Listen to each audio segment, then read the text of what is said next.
Hace cuenta que algo está mal, escrota. Muy buenas noches, gente.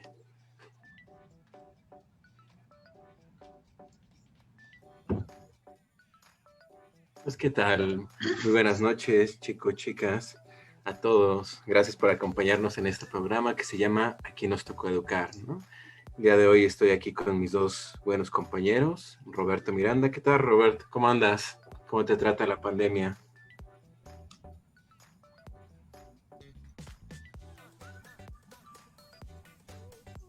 Sí, eh, climas raros para tiempos raros, ¿no? En la mañana bien fresquecito, en la tarde lluvia torrencial y a bajar la ropa, y en la noche un poquito más templado, así que está bien. Y también como cada miércoles nos acompaña Jimena Tavares. ¿Qué tal, Jimena? ¿Cómo estás? Hola, muy bien. Aquí también trabajando, planeando, revisando tareas. Bien, bien. Aquí andamos. Sí, que también ese fue uno de los temas, ¿no? Que nos faltó la vez pasada, ¿no? La cuestión de las tareas, de las plataformas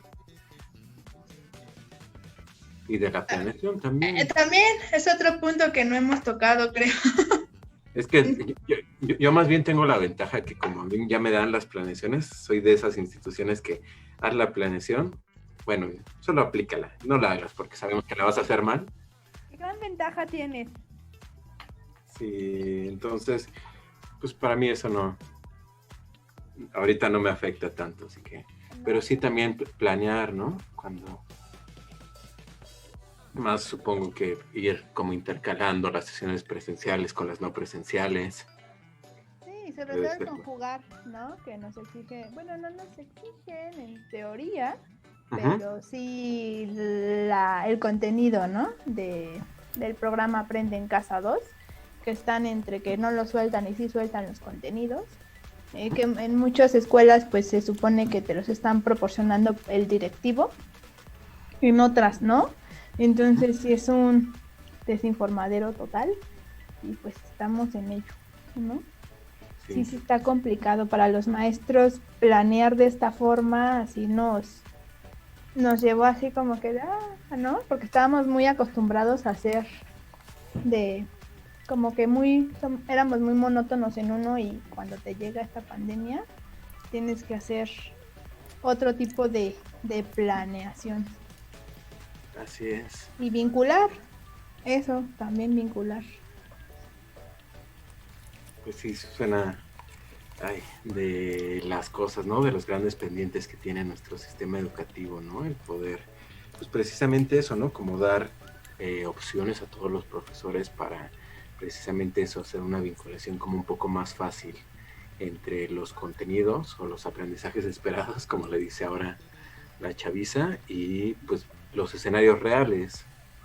Exactamente. Entonces, pues el día de hoy tenemos un programa, tenemos planeado un invitado, un amigo de Roberto, y también, pues como siempre, estamos leyendo sus comentarios aquí Dudas, en el quejas y chat sugerencias también, ¿eh? y Sus aquí en el chat quejas. en vivo. Les agradecemos mucho a todos los que comentaron la sesión pasada. También el viernes pasado Robert tuvo otra emisión, entrevistó al buen Eduardo Morales.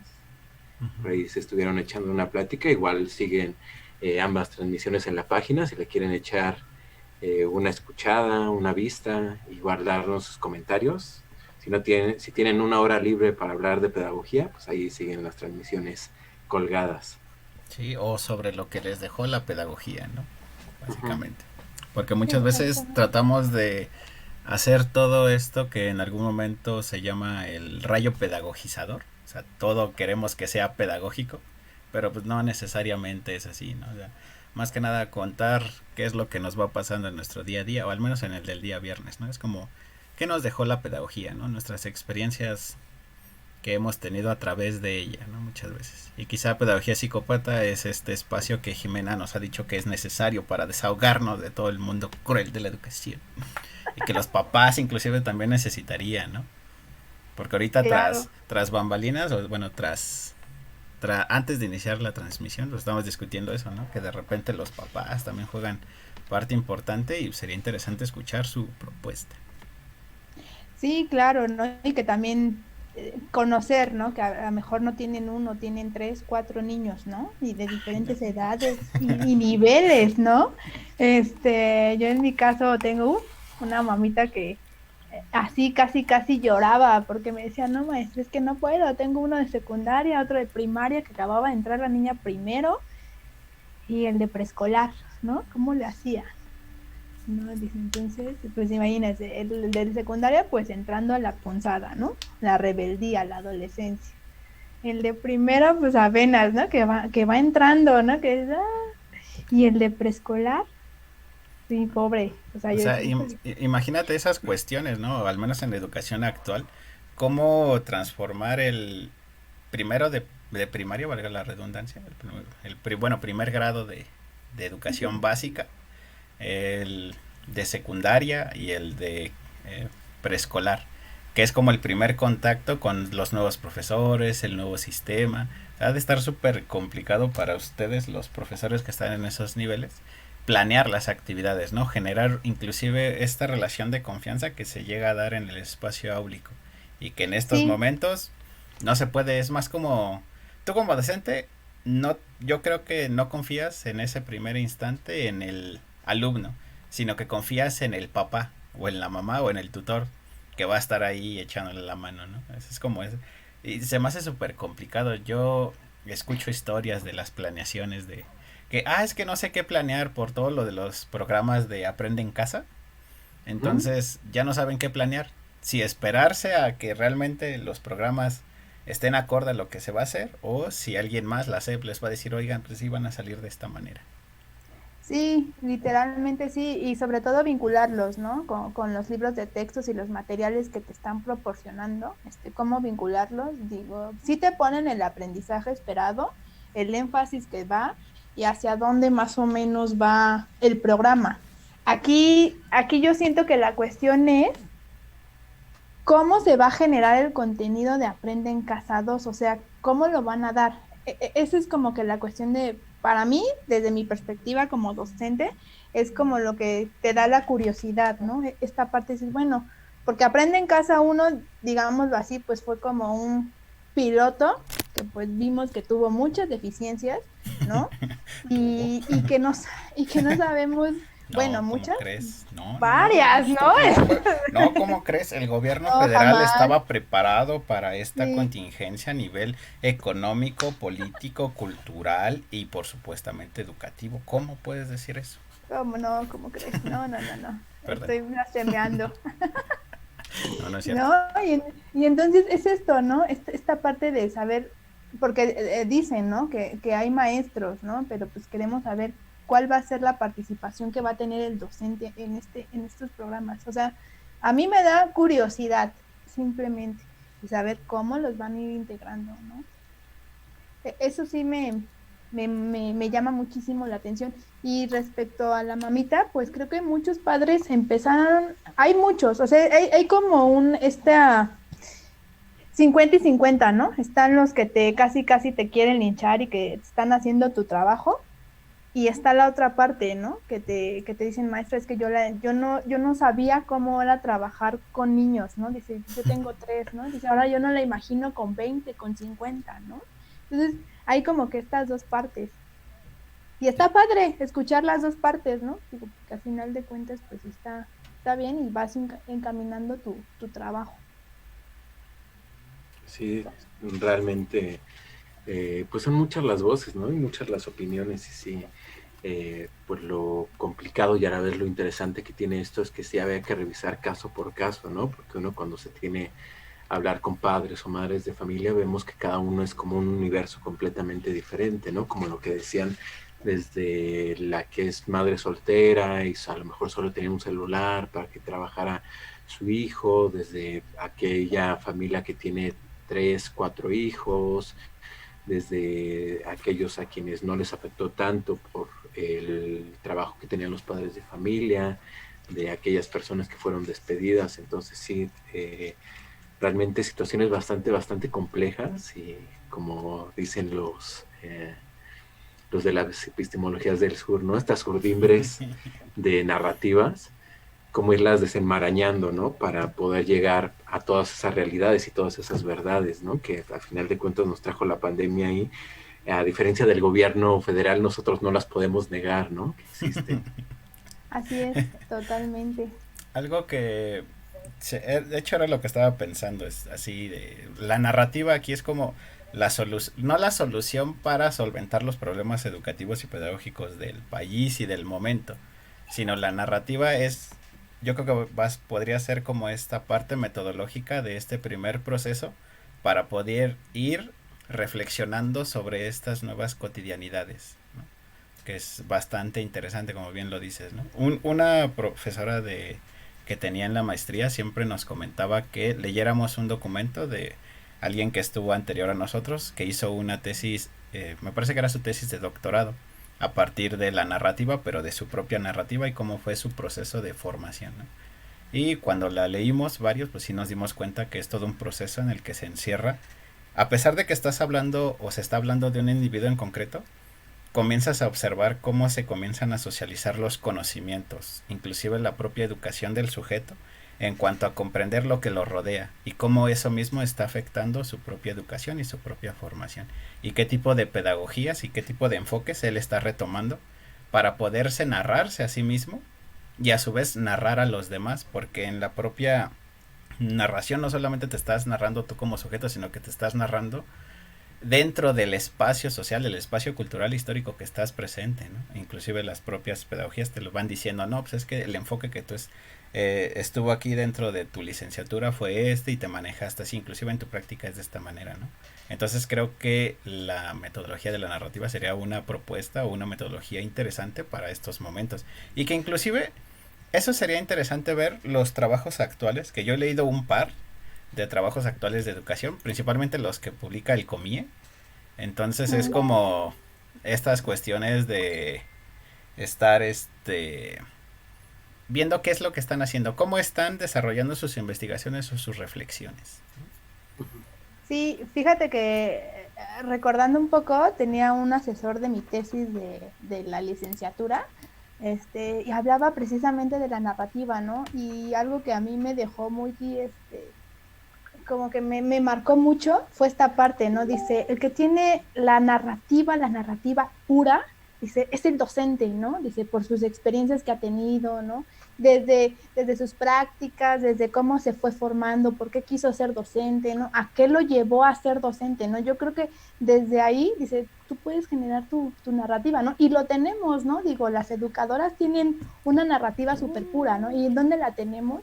Pues de nuestros diarios de educadora, ¿no? O sea, esa narrativa de ponerte a escribir y decir qué es lo que pasó en el día, ¿no? ¿Qué aprendizajes tuvo un niño, ¿no? ¿Cuáles fueron tus dificultades durante tu planeación o tu intervención? Yo creo que eso lo estamos dejando como que muy olvidado o lo vemos más como una carga administrativa y no lo vemos como lo que es, ¿no?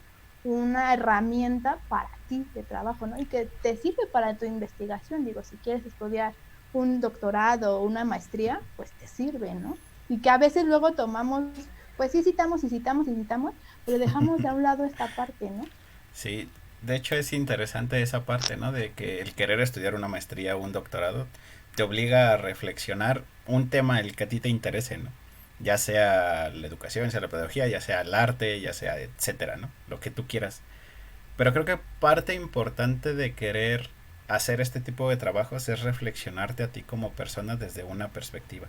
Y en este sentido a nosotros en el ámbito de lo pedagógico y lo educativo, reflexionarnos como sujetos pedagógicos, que estamos inmersos en ciertos tiempos, en ciertos lugares. Entonces creo que eso es parte importante de esta situación. Nuestro compañero se va a unir, entonces le vamos a dar entrada, amigo colega de la prepa. Aprovechamos este pequeño espacio para saludar a todos los que están conectados, en especial al buen Bolaños, que nos está haciendo el favor de vernos. ¿Cómo crees? Muy buen amigo, el Bolas. El Bolas. Hola, Daniel, ya los comentarios, entonces adelante. ¿Nos escuchas, Daniel? Tienes apagado tu micrófono. ¿Ahí me escuchan?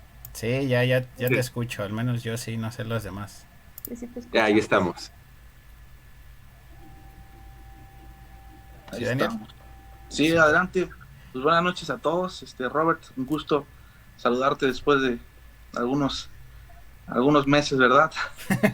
Claro, claro, sí. Unos Y, mesecillos, unos cuantos nada más. sí, y pues a los demás no los conozco, pero mucho gusto. Te Hola. presento, es mi compañero de licenciatura, Alfonso Guzmán, una colega, abajo está Noemí Tavares, que Hola. muy buena colega, también educadora, pensando en estos tipos de reflexiones que nos acompañan el día de hoy. Somos los tres, pero me parece que los cuatro pedagogos de formación.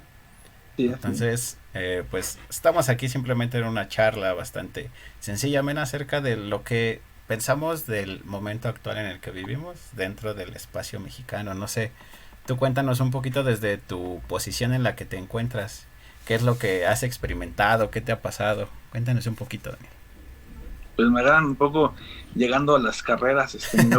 Me hubiese gustado escucharlos antes, pero bueno, creo que es un momento un poquito saliendo del ámbito de la educación. Creo que es un momento en la historia que sí, obviamente ha habido otro tipo de pandemias, o más bien ha habido diferentes pandemias, pero esta pandemia marca un antes y un después en la humanidad absolutamente.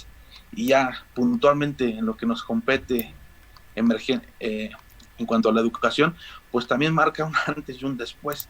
Eh, yo considero que, bueno, estoy trabajando en educación básica, soy coordinador académico y pues créanme, sí es un gran desafío, es un gran desafío poder hacer pues, que la educación ocurra, que los objetivos se cumplan.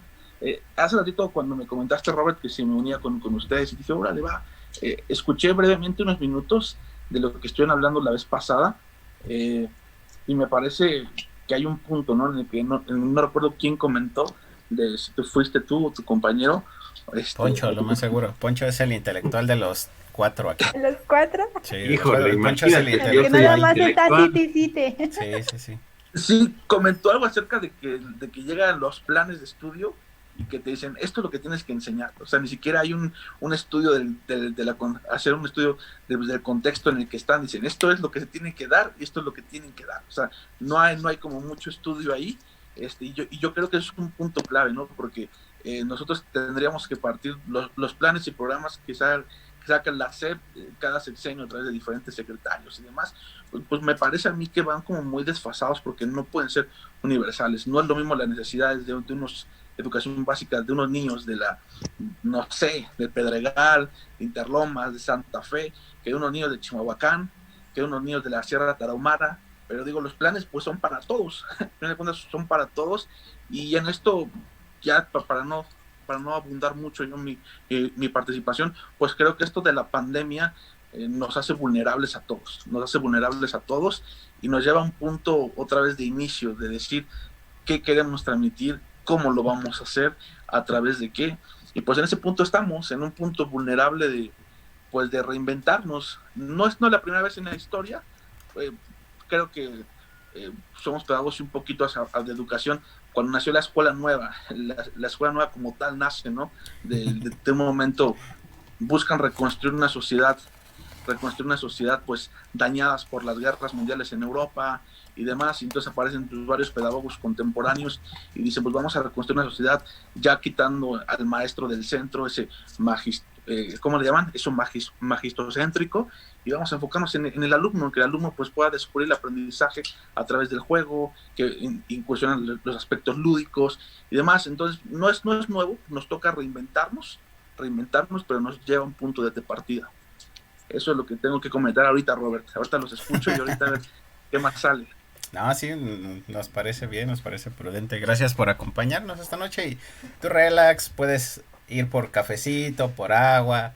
O sea, esto no es nada, esto no son conferencias, no son así simposios en donde está el doctor tal y ahora el doctor Alfonso Guzmán nos comentará acerca de las perspectivas educativas que se viven en el arte de bla. No.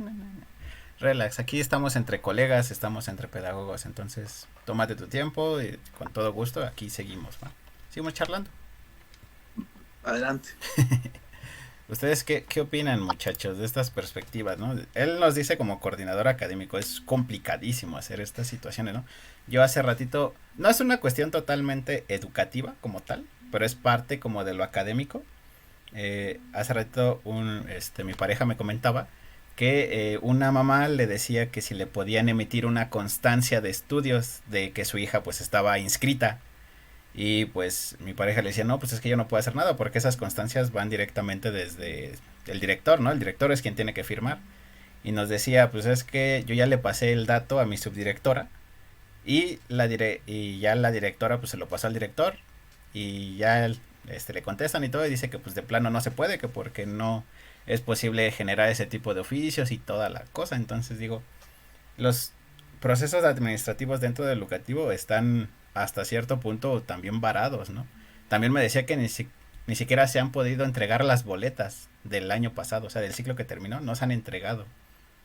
Entonces eso es Sí. como interesante de los procesos educativos del gobierno o sea, ¿qué está pasando con lo administrativo también? Porque no todo es filosófico, no todo es pedagógico y procesal, sino, no, hay cuestiones administrativas que también solventar. Y esa es la falta de la desinformación, ¿no? Que llega el secretario de Educación y que te dice, aquí puede descargar usted la boleta, ¿no? Por ejemplo, la boleta, ¿no? Y por acá, pues tu directivo, ¿no? Te está diciendo, no, es que no podemos entregar, ¿no? Y ahorita, pues lo que avala la boleta, digamos así, porque lo que te piden es como que el sello, pues es el QR, ¿no? El QR, digamos que es como que la legalidad, ¿no? Fíjate que a mí me pasó algo parecido a lo de tu pareja, una mamita igual a las 11 de la noche, te lo juro, a las 11 de la noche, maestra, disculpe, es que queremos que nos emita una constancia de estudios, ¿no? Dices, a las 11 de la noche, señora, no voy a despertar a mi directivo y le voy a decir, ¿no? Es Oiga, es tiene el que nuevo ser una equivalente de la constancia. cartulina. Oye, se me olvidó la cartulina. Sí, literal, ¿no? Y sí, de hecho sí, estas partes administrativas de que te están diciendo, ¿no? Por ejemplo, nosotros también lo vemos en los procesos de inscripción, ¿no? De que, señora, estos son los documentos que le estamos pidiendo, o sea, no hay más, ¿no? Y que te ponen hasta casi la cartilla de vacunación del niño, o sea, sí son cuestiones igual que tenemos que tener muy en claro y que también digo, como colectivo, en escuela tienes que tener y trabajarlo, ¿no? Porque pues muchas veces también es esta parte, ¿no? O que te saltan a ti como docente y van con el directivo, ¿no? Y tu directivo pues ya casi te está regañando, ¿no? Es que no me dijiste, pues es que yo no sabía, ¿no? Pero yo Sí, insisto, hay de directivos a directivos. también. Yo insisto en esa parte. Hay de directivos a directivos. Hay unos que sí son como buena onda, otros que no son mala onda. Pero fuera de todo eso, yo te quiero hacer una pregunta. Nemi. ¿A mí? Sí. ¿A mí o No, al no, sí. invitado? Es que siempre me ha surgido esta situación de por qué nos referimos a los padres de familia como a los papitos o a las mamitas. O sea, ¿por qué hacerlo en diminutivo? ¿Por qué no decirle, a ver, padre de familia, No a ver, mamá, sé, a ver, es papá? que preescolar es así como que diminutivo. Bueno, no sé, mi forma de trabajar siempre ha sido así. Nunca me habían preguntado eso, fíjate. O sea, Es que Pero aparte siempre es me digo más, así, ay, papitas, mamitas, no sé, es como como... más alegre. Sí, Sí, yo lo veo así, yo lo veo así. no y sé. es esa Es parte que cultural, ¿no? para mí se me hace más seco como que mamá, papá, no sé, se me hace muy, muy seco. Para mí, desde mi perspectiva.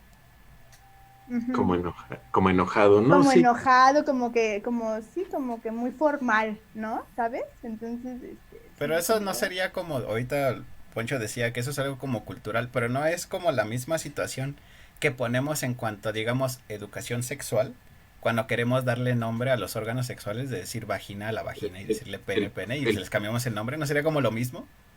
el no pajarito. sé, ¿No sería como un símil? no, bueno, para mí no. Mm, Ah, sí, yo no, digo es que sí que sería como un símil, ¿no? En el sentido, no quizá de la estructura como tal, pero sí de en el entorno cultural en el que tratamos de cambiarle el nombre o rebajar la intensidad de la palabra, ¿no? Pues, depende de cómo lo quieras tomar, ¿no? También, ¿no? sí, aquí, Porque digo, yo por ejemplo, aquí, yo lo digo también así, esta Clara nos dice que que nos escribió desde Colombia. Ojalá un día se pueda conectar con nosotros para que nos platique sus andanzas educativas por allá. Y dice que en efecto, que suele pasar que es como extraño, ¿no? Decirles papás o mamás, ¿no? Supongo que tiene dos funciones. Primero, una función de carácter cultural, porque en México sí tendemos, ¿no? Como a suavizar mucho la forma en la que hablamos, ¿no? Platicaba con amigos de más bien un conocido español y decía que se le hacía súper raro, ¿no? Y aquí como que todos son como muy amables, como que muy corteses, entonces tenemos como esa cuestión de suavizar. Entonces imagínate una directora o una profesora que le hable así todo seco y por el nombre a la madre de familia, eso sí, al menos en nuestra cultura no se ve muy bien, ¿no? Y como que empieza a haber como ciertas asperezas. Ya entiendo Y por qué creo que me también contrataron. depende mucho del nivel, ¿no? Porque, por ejemplo, te vas a secundaria y en secundaria sí son como que más secos, ¿no? De padre o madre de familia, ¿no? En primero de primaria, pues lo mismo, ¿no? Mamita, papito, ¿no? Entonces es como que, como una zona de como tener un poquito más de contacto o tacto, más tacto con el padre de familia, ¿no? No sé, para mí, desde mi perspectiva. Tú, Daniel, ¿qué opinas? Imagínate, yo les También digo... está como muy conflictuado, lo veo como... Así de, oh demonios, hablan de muchas cosas, no sé qué dicen. Fíjate que a mí sí me ha tocado un poquito lo que dice Alfonso, ¿no? O sea, es un aspecto cultural. Sí, evidentemente los mexicanos somos muy, pues ya lo decía en algún libro Octavio Paz, no somos muy hospedadores de más. Entonces, somos muy cálidos. Y sí, efectivamente, pues, personas que vienen de otros países, de otros lugares, son más hoscos. Y a veces los mexicanos creemos que son groseros, porque su forma de ser es ser así. Son muy pragmáticos, muy fríos. Los mexicanos somos mucho de... No sé si ponen atención. Por ejemplo, le hablamos a un mesero, disculpe, ¿pueden entrar? Entonces ya le estamos pidiendo una disculpa anticipada. Por favor, muchas gracias. Somos muy así, nuestra cultura es así, pero en esa parte del papito, manito, pues fíjate que a mí sí me ha tocado personas que en el colegio que sí se llegan a ofender, o sea, a mí sí llegan a decir, no, pues, ¿qué pasó? Sí, en alguna ocasión, una maestra, digo, me ha tocado coordinar, una maestra le mandó un recado a una mamá, voy a cambiar el nombre, ¿no?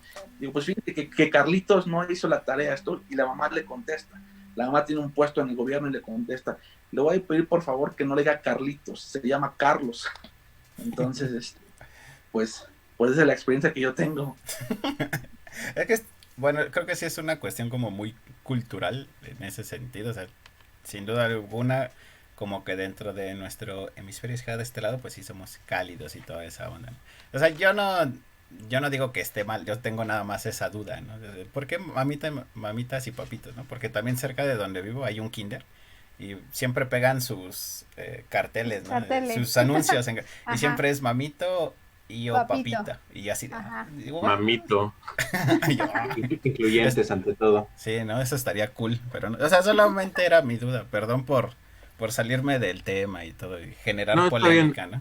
Al respecto, igual, Dianey Zárate nos dice, un gusto volver a escucharlos, concuerdo con el Alfonso Guzmán, es una cuestión de cordialidad, sobre todo a nivel preescolar y primaria, incluso una forma de suavizar dentro de un conflicto, ¿no? Hay un saludo y un besazo a Dianey. Y a Toño Muñoz, un alumnazo que tengo. ¿Y que ama a Alfonso? ¿Y que ama a Alfonso?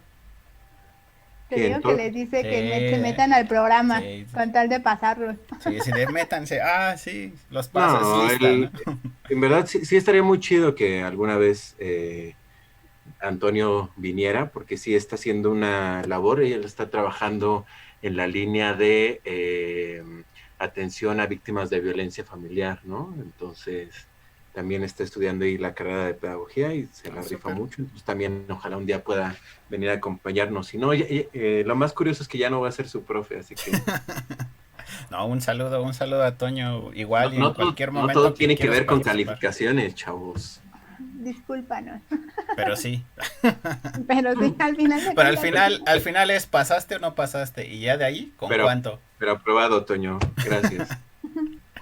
Está súper bien, bienvenidos a todos, ¿no? Y último comentario que acaba de llegar, dices, Clara Hansen, dice, sobre todo se presenta en el nivel preescolar esta situación, suena un poco más sutil, más cercano, además como lo expresan tiene un componente cultural. Entonces, pues sí es como esta parte, ¿no?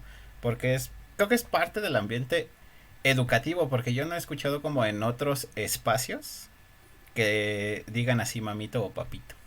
O sea, creo que es más referente a los ámbitos educativos de nivel básico. O sea, yo nunca he escuchado en el entrenamiento de fútbol, por ejemplo, que les están enseñando a jugar fútbol de la Liga Pony, o sea, de como 6 años, y que a los papás les digan mamitos o papitas, ¿no? Pero creo que sí es algo dentro del ámbito educativo eso, ¿no? Sí, es más por Lo tacto. ya con otra connotación, ¿no? Ya como piropo. Sí, pero Sí, a fin de cuentas sí, todos concordamos que es algo cultural y como bien lo mencionó eh, el buen Daniel, pues sí es ahí el laberinto de la soledad de Paz nos da como toda la luz sobre eso, sobre el uso del lenguaje que hacemos los mexicanos y en gran parte de Latinoamérica, ¿no? Aquí que ya tenemos escuchas en Colombia. ¿no? Igual y estas cuestiones como del lenguaje, de estar cambiándolo y modificándolo en cierto sentido. Gadamer en el texto de un texto que tiene sobre educación, él maneja que todo acto educativo es un acto de lenguaje. Sin el lenguaje no puede haber un acto educativo. Por él pone mucho el ejemplo del aprendizaje de la lengua materna, independientemente de cuál sea, que a partir del aprendizaje de esta lengua es como nosotros comenzamos a educarnos en el mundo y a formarnos una idea de cómo el sujeto pedagógico que está formando en ese instante va a generar un cambio. En este sentido, pues el sujeto hasta cierto punto también es lenguaje, ¿no? Y en ese sentido, pues ahí yo me siento identificado al decir papito, mami. O sea, no me siento como identificado, pero reconozco que es mi cultura. Porque sé que en la primaria donde yo iba, así le decían a mi mamá, ¿no? O sea, yo reconozco esa parte. Y reconozco que ese lenguaje es parte de mí ahora. Y lo escucho y toda la onda. Entonces es como esta parte divertida del lenguaje y cómo lo interiorizamos de diferentes maneras, ¿no? Y en diferentes ámbitos. Ujú. Como todo hay contextos, ¿no? Digo, nosotros en universidad y en prepa sí sería muy raro de pásele mamita, ¿no? Porque, ¿Cómo te irías si tú así en la, No, en te la harían prepa? bullying. Para empezar, tus alumnos te harían bullying. Ahí viene el mamito y el papito, ese, ¿no?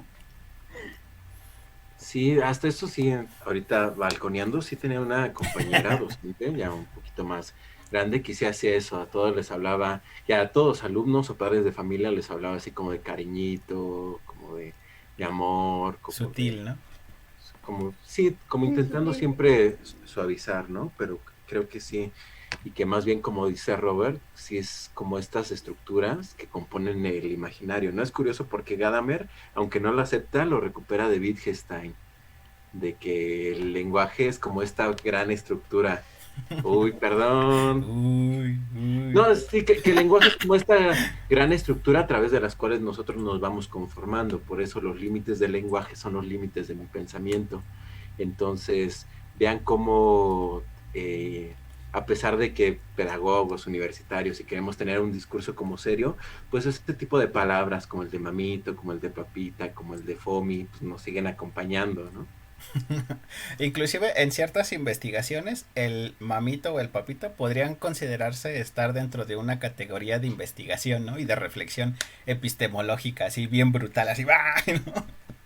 Porque el estudio de caso así sería, ¿no? O sea, los estudios filológicos lo dirían.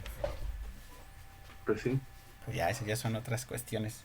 Pues Pero sí, pero muchacho, yo quería preguntarle a Daniel hoy que nos acompaña, pues que nos platique un poquito más, ¿no? Con respecto a la experiencia de cómo ha afectado la pandemia su actividad profesional, cuáles son, ahorita que hablábamos como de las experiencias particulares, cuáles son los problemas que ha tenido su institución, cómo él lo ha visto, si ha recibido apoyos o no, él cómo ha superado como todas estas vicisitudes, diría uno de mis profes, que todos nos hemos encontrado, ¿no? Este, pues híjole, no sé ni por dónde empezar, pero quiero poner un punto sobre la mesa, ¿no? Un punto sobre la mesa. Me parece que esa situación trajo eh, me cuesta trabajo hilar las ideas, pero las voy a tratar de decir lo más claro que pueda. Me parece que esta parte pega en la parte socioemocional muy fuerte, socioemocional. En los padres, decía una maestra mía, mi directora de carrera de pedagogía, decía ella, le preguntábamos, ¿para qué educar o qué educar en ese tiempo, no? Y ella nos decía, educar para la incertidumbre. Educar para la incertidumbre de qué va a pasar mañana, cuándo vamos a volver. Porque pues todo esto comienza con un anuncio del secretario que dice, no, nos vamos en marzo, pues regresamos en abril, ¿no? Y todos, hicimos un mes de vacaciones y vino abril y vino mayo y vino el Día del Madre y dijimos, pues ojalá regresemos para el Día del Maestro, para los regalos, no, tampoco. Y vino junio tampoco y acortaron todo y estamos hoy en día. Entonces, esa incertidumbre que ha causado a nosotros, nos ha causado que hemos observado un factor, y el factor es que los papás tienen miedo. O sea, papás, hablo de educación básica ahorita, ya después nos podemos ir más adelante hasta llegar a los postdoctorados donde anda Robert, ahí donde él es bueno. Pero en educación básica me parece que es esa parte de los papás de decir, algunos nos dijeron, maestro, yo voy a sacar a mi hijo de la escuela hasta que sea presencial otra vez, no me interesa que se estudie. Entonces, hace una semana justamente tuvimos una reunión con en la región de Nezahualcóyotl. Aquí tuvimos una reunión con una persona importante de parte del sector educativo, y nos decía que es impresionante que en las escuelas públicas, la deserción de alumnos que ha habido. Entonces, nosotros, pues, yo soy en sector privado, las escuelas de sector privado pensábamos y decíamos, no, va a haber un éxodo de alumnos que van a migrar de la escuela privada a la pública. Pero ¿cuál es la sorpresa? Que no. La sorpresa que no es que las escuelas públicas tuvieron un porcentaje importante de deserción, pues por muchas situaciones, pues porque los papás, yo creo que aquí también hay un factor importante que los escuché también en la sesión pasada, que mencionaban acerca del papel de los padres de familia. Voy a hablar ahorita de educación básica, el papel de padres de familia. Los padres, a veces muchos de ellos trabajan en las mañanas, entonces ¿en qué momento ponen a sus hijos a hacer tareas o esa situación? Entonces creo que esta situación ha afectado bastante, ¿verdad? Yo no sé hasta cuándo vayamos a sostener esto, pues porque ahorita estamos, las escuelas que están innovando hoy en día, las escuelas que estamos pegándole duro, diciendo no vamos a tirar para atrás, estamos como ahorita, estamos en Zoom, estamos en Meet, estamos en ¿cómo se llama? Microsoft Teams, estamos en 1000 aplicaciones, pero todas así, Face, ¿no? O sea, Face, y subimos archivos, subimos trabajos, pero no sé hasta cuándo esto se va a sostener. Pero el punto claro que quería yo decir es que me llama la atención la deserción escolar que ha habido en educación básica, pues por el temor, por lo que dije, por la incertidumbre de los padres, ¿no? De decir, yo me espero hasta que eso se normalice, pero la pregunta es, ¿cuál va a ser la nueva normalidad? No quiero filosofar mucho, pero lo quiero dejar esto así sobre la mesa, ¿no? O sea, y con eso termino. En la reunión que tuvimos, vinieron personas importantes del sindicato de maestros del centro. Ustedes saben que pues esas cosas pues, tienen cierto poder, y no sé y como hemos de saber, pues ellos dicen por ahí que han tenido mucho que ver en quitar y poner reyes en los últimos 3 sexenios, por lo menos. Entonces nos decían que ellos van a meter una presión al gobierno para que nos decían, vamos a meter presión en el sindicato, en toda la fuerza, para que regresemos de manera presencial antes de que termine el año. Esto lo dicen evidentemente porque nos cuentan que en una escuela pública que tenía 1,500 alumnos, en un primer grado tienen dos grupos de 10 niños cada uno. Entonces quedaron libres 7 grados. Y imagínense las plazas de maestros, o sea, los tienen que promover a los maestros, mandarlos a donde haya y de lo que haya. Entonces, por esa situación, el sindicato dice que va a meter presión al gobierno, pero ya no es cuestión del gobierno, o sea, ya no es cuestión del gobierno, son muchos factores, pero eso es el tema que ahorita estamos palpando, ¿no? Una deserción escolar muy, muy grande, un gran porcentaje, y los que estamos, ¿hasta cuándo vamos a aguantar así? Porque los niños, pues, a veces cargarlos en el día de estar con la pantalla, de esta situación, yo no sé hasta cuándo va a soportar esto. No sé si eso es un poquito de mi experiencia, Alfonso. Wow, pues sí, como lo vemos, ¿no? Es realmente, hablamos como de muchos niveles de complejidad, ¿no? Desde como iniciaste, ¿no? Hablar desde lo socioafectivo hasta lo económico, pasando por lo político, por lo social. Realmente, pues sí, es un de los panoramas, o yo al menos así lo veo. A lo mejor docentes que ya tengan más experiencia me pudieran decir lo contrario, pero sí, de los panoramas más difíciles que yo he visto, al menos en la educación, en los últimos 10 años. Noemí, que ya tiene toda la experiencia del mundo, ya. Sí, claro. Toda una enterada del... de la CENTE, del CENTE. Del CEN, la sindical, ¿no? La parte sindical. Híjole, No, eso sería algo interesante. Perdón, fíjate prosigue. que tocó algo muy importante, la deserción, y yo le quería preguntar precisamente a él, ¿qué pasa con esta deserción, no? Porque nos decían mucho de las escuelas privadas, que sí iba a haber un abarrotamiento en los niños de escuelas particulares, y pues en los casos hemos visto pues que no, ¿no? Por ejemplo, a nivel preescolar pues no hemos visto así como que mucha demanda, como tal, no. En nivel primaria, pues no sé, ni nivel secundaria, pues no se diga, ¿no? Entonces, a mí me llamó la atención que tocara esta parte, ¿no? Que no han tenido mucha deserción, ¿no? Y en cambio, en nivel público sí, ¿no? Entonces, aquí yo me pregunto cuál es el factor. ¿Qué es lo que hace que el niño deserte? No puede ser, como dice, ¿no? Lo económico, ¿no? Otro factor es el docente, ¿no? Digo, esta falta de capacitación, ¿no? Lo tocábamos la vez pasada, ¿no? Les decía de esta salida de zona de confort, ¿no? Porque pues digo, hay muchísimos maestros, digo, pues es un 50 y 50 como siempre, ¿no? Hay muchísimos maestros que no salían de esta zona de confort, ¿no? Y llega la pandemia y tienes que actualizar, tienes que meterte, tienes que estar buscando, tienes que estar en webinars, tienes que ver, ¿no? Tienes que capacitarte solamente en encender la computadora, en prender la pantalla, ¿no? Entonces son estas partes, ¿no? O sea, son muchos factores, ¿no? La otra parte también es sindical, ¿no? Estas negociaciones que ellos están haciendo, que están en lucha y que no sabemos realmente, pues qué es lo que va a pasar, ¿no? Creo que esto jamás creo que no lo venían venir, ¿no? Yo les platicaba a mis compañeros sindicales, yo les decía, es que va a llegar un punto como sindicato que tienen que renovarse, ¿no? Y tienen que ver estas cuestiones, digo, nunca pensamos que la pandemia nos iba a llegar así, ¿no? Y esta situación, ¿no? Y pues siempre nos quedamos como que, y luego, ¿no? Y después, ¿no? Y ahora es el momento de que tienen que actuar, ¿no? Entonces, me llamó muchísimo la atención lo que les había dicho el sindicato, porque es una realidad, o sea, sí es una realidad, ¿no?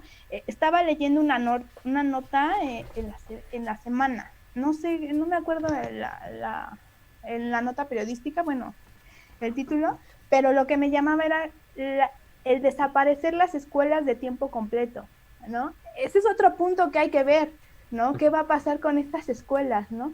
Y cuál va a ser pues a decir, la problemática si quitas estas escuelas de tiempo completo, porque pues muchos papitos o mamitas, vuelvan lo mismo, yo creo que Robert está así como que... No, adelante.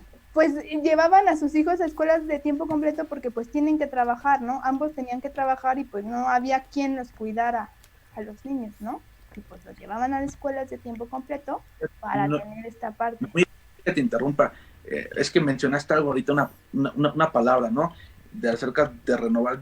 A veces pareciera que estos diálogos, o sea, están padrísimos, ¿no? Pero pareciera que son una utopía nada más, porque pues pareciera que somos puros alfiles, ¿no? Que nos mueven para aquí, o peones, nos mueven por aquí, para allá, y pues los reyes son los que toman decisiones absolutas. Pero en esa parte considero que es un desafío para la educación pública y privada.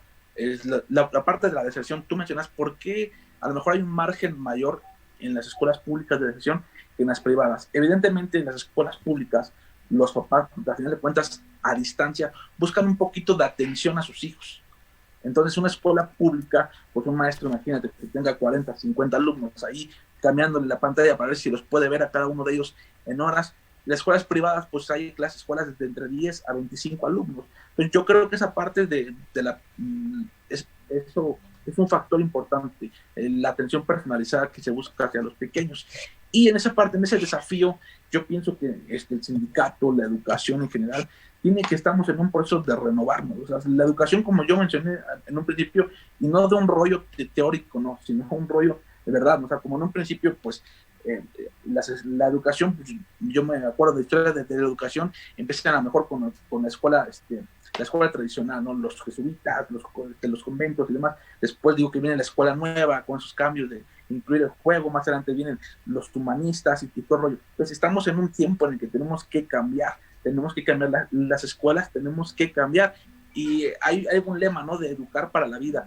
Y yo digo, los planes y programas, como mencionamos al principio, de SEP, pues tienen que empezar SEP, porque es el máximo órgano regulador de educación en el país. Si hubiera otro, pues le echamos la bronca a ellos, pero yo hablo a los de SEP, porque pues, la educación básica son el máximo órgano regulador de la educación en el país. Entonces digo, ellos tendrían que adecuar los planes de estudio, porque yo me digo, ahorita nosotros, aquí en una metrópoli, en la Ciudad de México o Estado de México, que estamos tecnológicos, tenemos problemas de comunicación, a veces de que la red, de que la computadora, el celular, el iPad, lo que sea.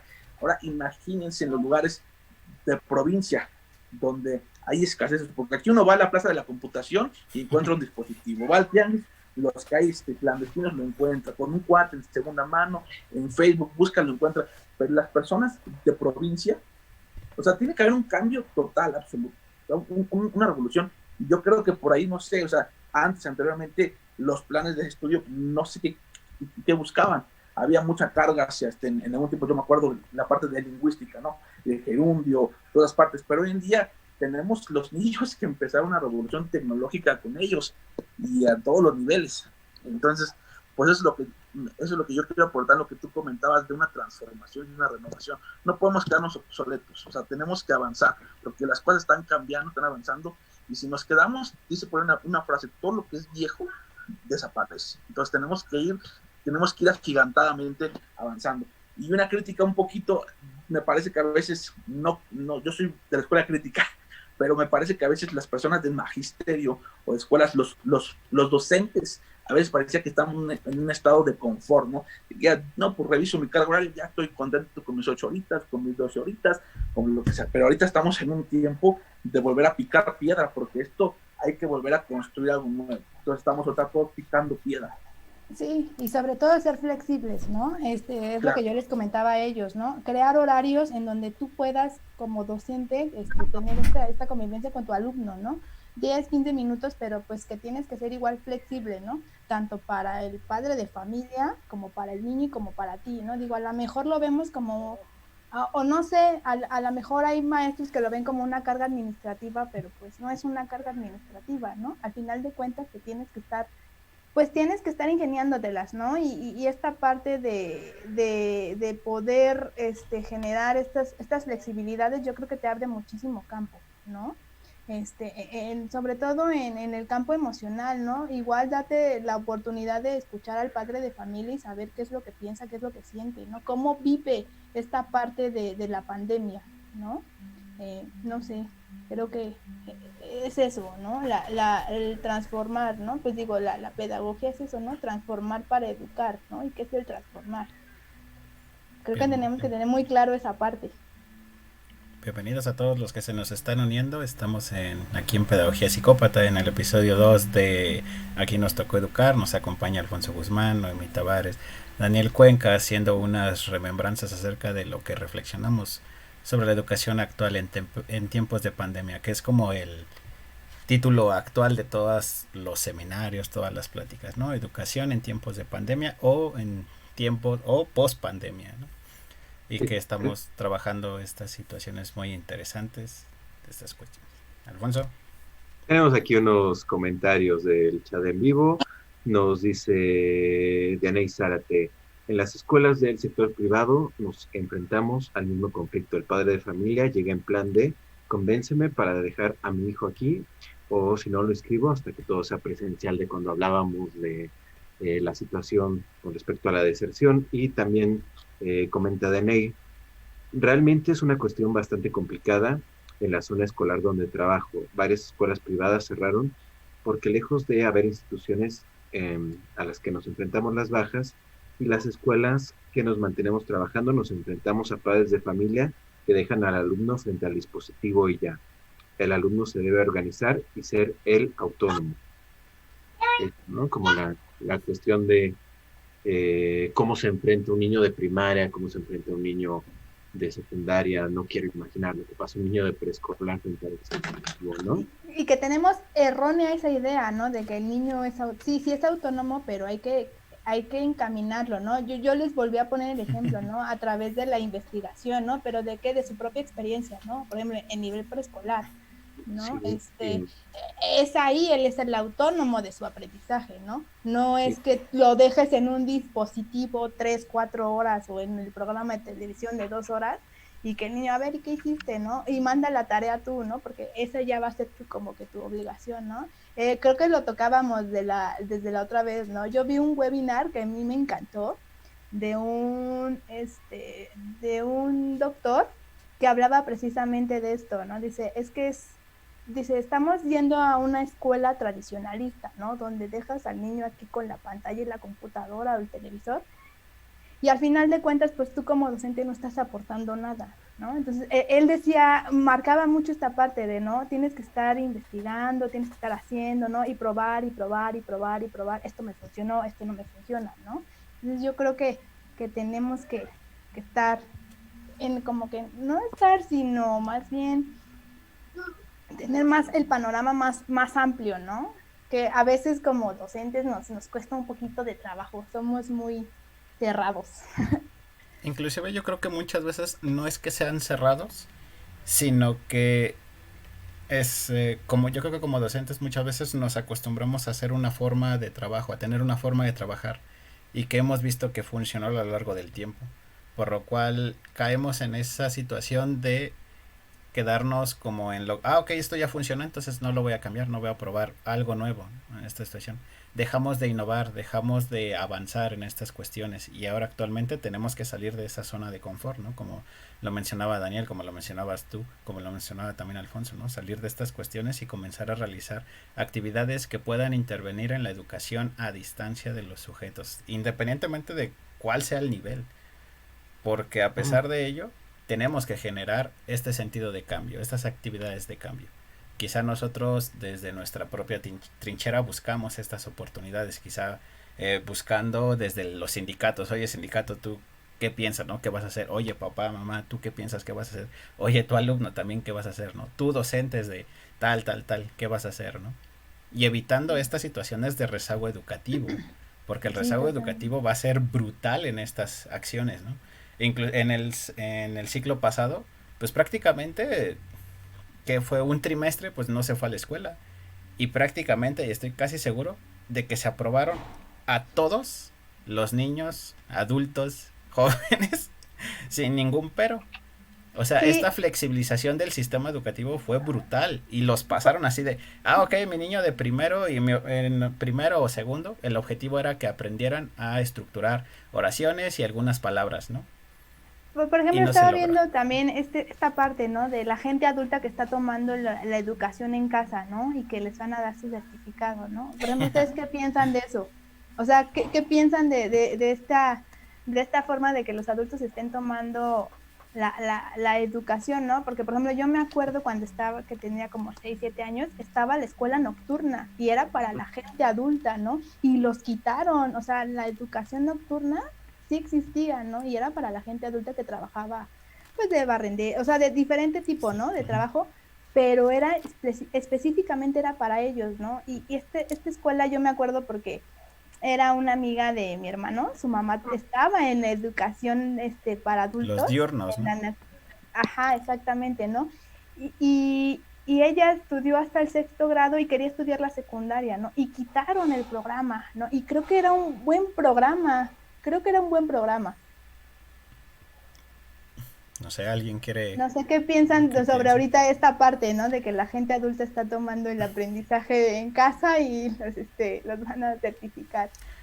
Bueno, en lo que pensamos nuestras respuestas, hay más comentarios. Dice aquí Lore Gutiérrez, un saludo. Es complicado, en la escuela pública hay muchas carencias, los alumnos no cuentan ni con televisión, menos tendrán una computadora. Yo trato de trabajar con mis alumnos a sus posibilidades, pero es triste que ni un espacio para trabajar tienen. Hacen sus trabajos en la cama. Tomando eso, yo creo que como dijo Daniel, lejos de ver también esta parte, sino la parte emocional, ¿no? No es tanto, no tocamos como que esta parte, ¿no? ¿Cómo se siente? ¿Qué es lo que le pasa? ¿No? ¿Cómo afronta la vulnerabilidad que tiene, ¿no? La vulnerabilidad, porque digo, somos vulnerables pues en educación, en cuestión social, en cuestión económica, ¿no? En cuestión cultural, ¿no? O sea, ¿qué pasa con ello? Híjole, pues es de los grandes pendientes que tenemos, ¿no? El hecho de esta actividad, de las grandes cosas que se retomaron o que quedaron en claro con la situación de la pandemia ante el hecho educativo, es que la educación no solo es una transmisión de conocimientos, sino una transmisión de socialización, una forma de crear lazos emocionales, una forma de educación emocional, de educación sentimental, de métodos para adquirir herramientas para la vida cotidiana, y todo eso se pierde cuando uno prende la tele en el 5 y ve a la vaca Lola, porque ahí no hay ni socialización ni nada, ¿no? Entonces, creo que sí queda como bastante al aire esa cuestión, ¿no? Y lo hablábamos la vez pasada, lo tocamos de refilón, pero sí creo que podría dar eso para un programa completo, ¿no? El cómo los niños entienden o están entendiendo todos estos procesos que están pasando, ¿no? Y sobre todo eso, cómo se llegan a sentir ellos, ¿no? Porque para uno es, como alumno es bien chido, ¿no? De, ay, a huevos, no tengo clases, ¿no? Vacaciones, casi, casi. Y muchos alumnos también lo ven así, ¿no? Pero a final de cuentas, pues esto también en ellos genera inquietudes, perdón, todo estúpido, inquietudes, inconformidades, comentarios, que muchas de las veces quedan al aire, porque como bien decía Lore, pues sí, muchas de las veces el papá no tiene un espacio para que el niño trabaje, pues tampoco hay como un espacio para que el niño pueda hacer las inquietudes desde, ok, tú vas a estudiar, entonces ponte, acomódate en la parte de la casa que tú puedas y pues ver la tele o escuchar al profesor, pero de ahí en fuera, pues sí, quedan muy, muy superficiales estos apoyos. Y bueno, tú hablas de en la casa, pero ¿qué pasa, por ejemplo, los niños que trabajan, ¿no? O que acompañan al papá a trabajar. Ya ¿no? te iba a decir, los niños que trabajan, eso es ilegal, ¿no? Pues sí, ¿no? Pero al final de cuentas están, A ver, ¿no? por favor. Pero al final de cuentas están, ¿no? O sea, tú los ves en las esquinas. Digo, ahorita yo lo viví con un alumnito que tuve, de aquí de preescolar. Fui al banco y me lo encontré, ¿no? Y igual así sin cuidados preventivos, no traía cubrebocas, ¿no? Y yo le dije, ¿qué estás haciendo? Y me dice, no, pues estoy aquí para ganarme el taco, ¿no? Digo, ¿y tu papá? Su papá siempre ha trabajado de limpia parabrisas. Y y entonces el señor me dijo, no, ahorita ya a las 3, lo vamos a sentar aquí donde está la red. Dice, donde hay red gratis, y si vamos a trabajar, ¿no? Y dices, bueno, ¿qué pasa también con esta parte, no? Y dices, pues al final de cuentas, pues también el niño tiene que, porque pues si no, no van a comer, ¿no? A subsistir durante el día o en el día. Ahorita Clara adelante, Hansen nos comenta que pues, hay que vale. replantearnos te gané la educación que estamos viviendo, una presencialidad mediada por la virtualidad, poner en práctica la palabra de moda, ¿no? Reinventarse, ¿no? Sería interesante ver, Clara, igual si en algún momento nos gustas acompañar, cuál es la perspectiva que se está viviendo en la educación en Colombia, porque sería bastante interesante saber cómo se están gestionando los procesos educativos en diferentes países, en diferentes regiones, ¿no? Y que yo quiero tocar algo. Pero en Colombia... termino rápido, porque también posteriormente nos comenta que es complicado, que nadie estaba preparado para esto y ha sido complicado esta adaptación. Pero la parte emocional juega un componente muy importante en el proceso. Nosotros como docentes debemos preocuparnos por ellos. Detrás de la pantalla también hay emociones, y muchas, ¿no? Adelante, ¿no? Adelante. Sí, que yo quiero tocar que en Colombia la resiliencia lo tocaron en los años 70, y fue precisamente por estos niveles de violencias que tenía, ¿no? Y digo, Colombia, el máximo es la resiliencia, ¿no? Y cómo lo están aplicando en Colombia, ellos fueron como que el primer país, digamos, a nivel Latinoamérica que trajo la palabra resiliencia, ¿no? Porque sabemos que la resiliencia viene desde la Segunda Guerra Mundial, ¿no? En el plano como que educativo, ¿no? Y que en México apenas lo estamos tomando, ¿no? Entonces sería interesante esa parte. Inclusive creo que pero es que la resiliencia muchas veces ni siquiera se toca en el ámbito educativo, se toca más en el ámbito de las luchas sociales internas, ¿no? Y ahorita lo estamos escuchando más por los movimientos de ámbitos sociopolíticos, sociohistóricos, socioculturales, como los queramos llamar, pero a fin de cuentas son sociales, de los movimientos feministas actuales, ¿no? Las luchas por los derechos humanos, todo este tipo de cuestiones, ¿no? Que estamos escuchando de resiliencia, pero ¿qué pasa con la resiliencia dentro del campo educativo? La resiliencia desde el docente, del alumno, pero también la resiliencia que hay dentro de los contenidos, porque muchas veces los contenidos debemos de ver y vincularlos a un proceso que sea respetuoso con nuestro sujeto. Porque muchas veces, como ya lo mencionaba Daniel, como lo mencionaba Alfonso al inicio, ¿no? Tenemos el plan y es lo que se tiene que dar. Y así, de plano, así como tal. Pero muchas veces no reflexionamos si ese contenido está amedrentando o está violentando a nuestro sujeto pedagógico, a nuestro sujeto de la enseñanza. Entonces, quizá desde el punto de vista de la resiliencia podríamos buscar una reflexión interesante en tiempos de pandemia. ¿Cómo podríamos decir que los contenidos podrían ser resilientes desde el docente y desde el alumno, pero también cómo esta resiliencia ha afectado en estos momentos de pandemia, ¿no? Adelante, adelante. Uf. Así de, Sí, ya, nos vamos a un corte informativo. informativo. No, tu música, Bueno, por favor. saluditos. Que es lo malo de que ya no sea podcast, que ya no podemos poner rolas, ¿no? Cuando Sí. necesitamos Todos apaguen pensar, sus cámaras.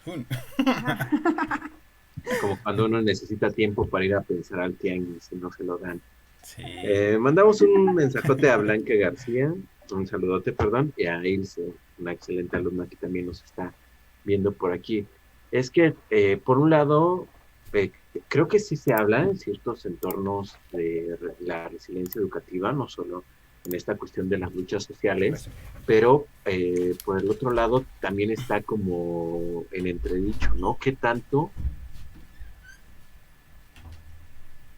el contenido tiene la obligación de ser resiliente, ¿no? Y qué tanto depende ya del profesor, ¿no? Porque en el contenido y está, creo que los programas de la SEP es muy claro eso, ¿no? Uno ve los programas de la SEP y a veces y hasta así, ábrelo y brilla, te deslumbra, ¿no? De lo maravilloso que pueden llegar a ser todo en papel. Pero de ahí a bajarlo ya es como hay un tramo así enorme, ¿no? También por eso muchas de las veces terminamos hablando como de estas diversas realidades curriculares, ¿no? Del currículum real, el currículum posible, el currículum oculto, porque por más que nos gustaría aplicar todo y enseñar todo, vemos que en determinados contextos pues es muy difícil. Entonces, Sí. ¿qué tanto se tendría que manejar la resiliencia como tema y qué tanto más tendría que ser como una virtud del docente o de el profesor o de la persona encargada de la enseñanza? Pues ahorita, por ejemplo, con el nuevo modelo que es la escuela mexicana, con esta parte de la autonomía escolar, creo que es ahora tú como docente, como colectivo, como directivo, ¿qué aprendizajes, cuál va a ser el perfil que tú vas a tomar para tu alumno, ¿no? ¿Qué es lo que vas a hacer con él, ¿no? Para su vida, ¿no? Aquí el problema es que pasa primaria y primaria pues tiene otros contenidos, otros perfiles, ¿no? O sea, no tenemos como que esta unión, ¿no? Creo que también ese es un gran problema que yo veo desde esta perspectiva, ¿no? No sé, yo lo veo, por ejemplo, mucho en las escuelas particulares, no sé si me dejará mentir Daniel, que por ejemplo tienen desde el nivel preescolar, primaria, secundaria, preparatoria e inclusive luego universidad, ¿no?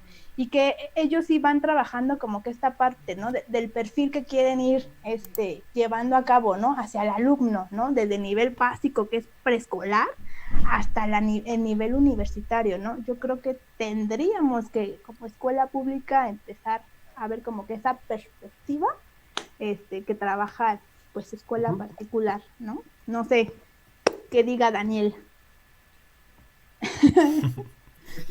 Y que justo ahorita en ese tema me sacó y no alcancé a entender muy bien toda la idea. Hablábamos del perfil, ¿no? Bueno, de los aprendizajes que nos da la SEP, ¿no? Digo que ustedes dos estaban tocando y que digo que, por ejemplo, en nivel particular o sí, nivel privado, ustedes, pues desde el nivel preescolar tienen como que muy claro qué es lo que quieren realizar con el niño, ¿no? pasan a primaria y lo tienen muy, muy unido, ¿no? Esta unión que trabaja, ¿no? En Pero nivel, no te pues, creas, no te creas en cuestión del perfil, ¿eh? No, no te creas. Pues creo que todas las escuelas que somos incorporadas a la SEP, hay un estándar para todos, que son los famosos aprendizajes esperados, ¿no? ajá, En esa parte de los aprendizajes esperados es como lo ideal que se quiere, lo que mencionaba Alfonso, son esos currículums, lo que se quiere alcanzar pues, como objetivo. La palabra lo dice, el aprendizaje esperado. No te creas, no te creas, las escuelas privadas no del todo tenemos eso bien definido. De hecho, yo mencionaba al principio el por qué considero yo que a lo mejor las escuelas privadas pueden subsistir en esta pandemia porque buscan precisamente o tratan de cubrir una parte que es la parte de la atención personalizada. Y en esa parte del perfil, lo que sí hacen las escuelas privadas como plus, precisamente es a veces hacer adecuaciones curriculares. Y en esa parte de la adecuación curricular, pues es precisamente trabajar, vuelvo a esta parte, trabajar una parte específica con cada alumno. Sí tiene a veces, y pueden crear estrategias, lo que mencionan a través del horario, pueden crear estrategias para decir, ¿sabes qué? Si este alumno no entendió esto ahora, nos podemos ver después, si hablas con los papás, hacemos una cita, podemos atenderlo, eso, ¿no?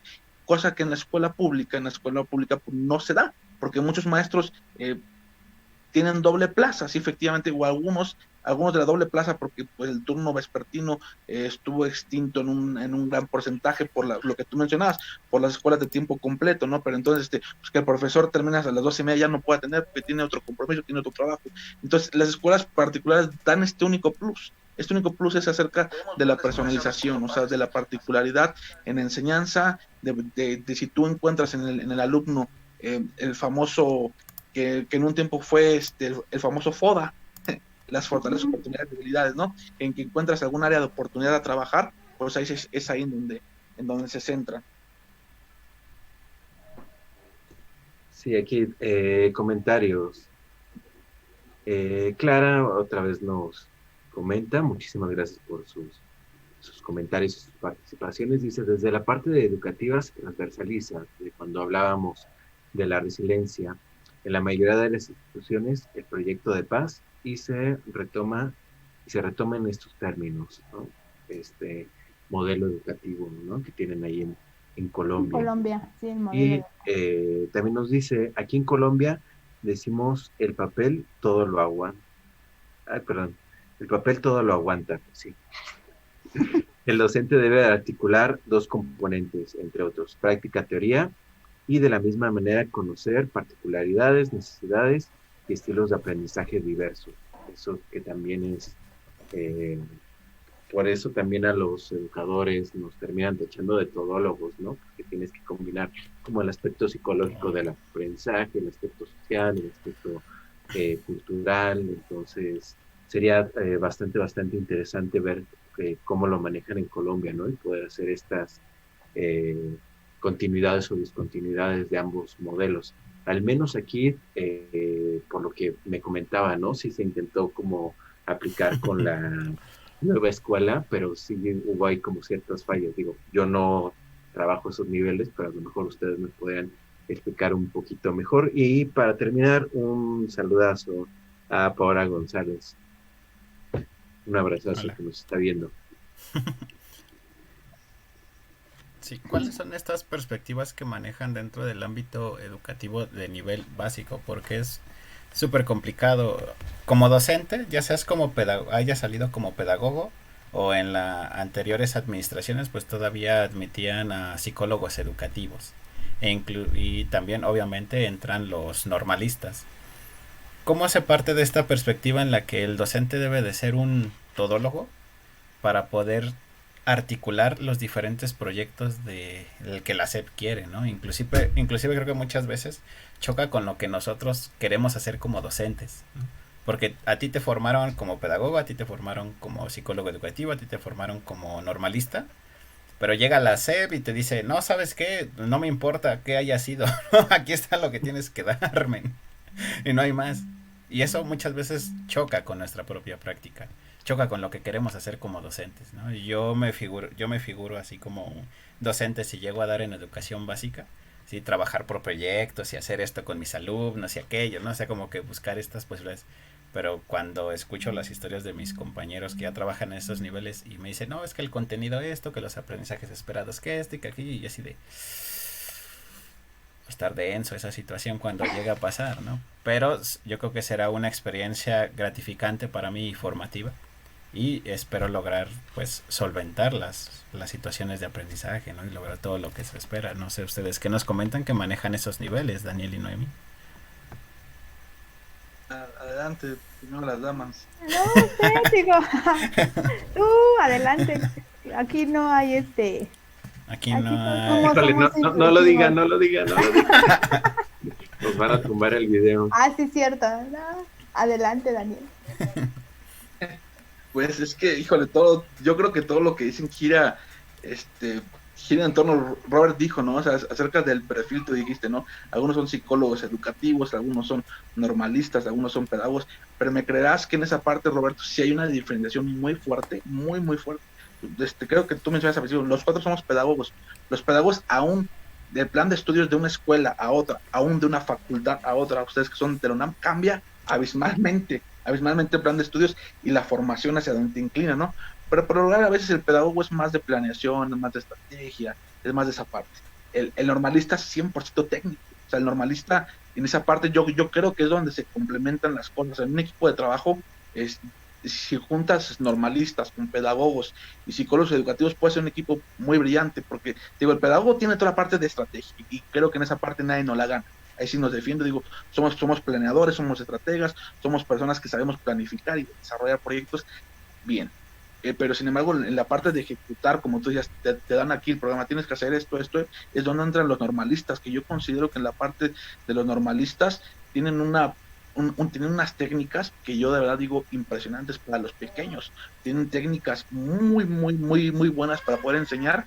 Y la parte del psicólogo educativo, pues me parece que el psicólogo educativo entra en la parte, en la nueva escuela mexicana metieron una currícula nueva que es la famosa educación socioemocional, y aquí quiero hacer un paréntesis en algo importante. No me quiero desviar del tema, pero quiero tocarlo. Me parece que la educación a distancia era evidente que teníamos que tomar. Era como el barco en el que nos teníamos que subir para subsistir a esto.